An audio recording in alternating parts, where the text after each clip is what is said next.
In brand new soccer uniforms given to them by the Thai king, the team took part in a carefully managed news conference. All the questions pre-selected to avoid causing the boys any more stress. The coach said they decided to check out the cave after practice. There was a little flooding, but nothing too alarming, particularly because despite previous reports, the boys did know how to swim. But after an hour inside, they realized they couldn't get out. 25-year-old Ekapol Chantawong went to see if he could find a route out and even tried digging for a while. Then he returned and told the boys to settle in for the night. I told them to say some prayers. We were not scared at the time because I was thinking that, okay, tomorrow the water levels should decrease and someone will try to find us. But as the days passed, they became more desperate. They drank water that dripped from the cave but didn't have any food with them. I tried not to think about the food because it would make me even hungrier, said the youngest player.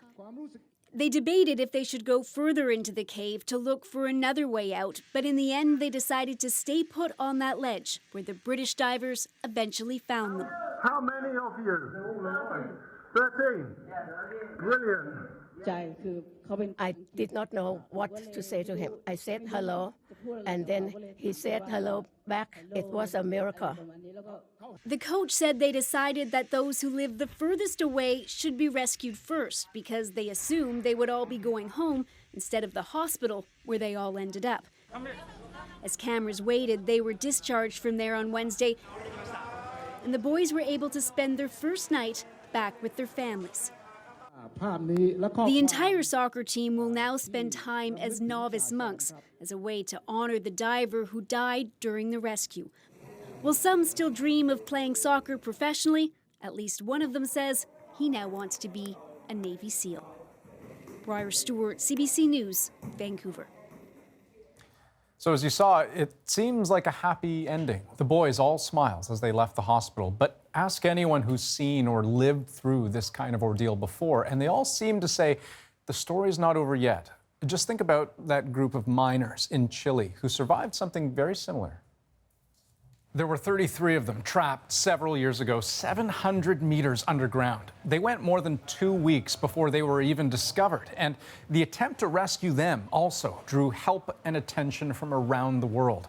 When they came out, 69 days after the original cave-in, bright lights and cameras were waiting for them. And that's when things got complicated.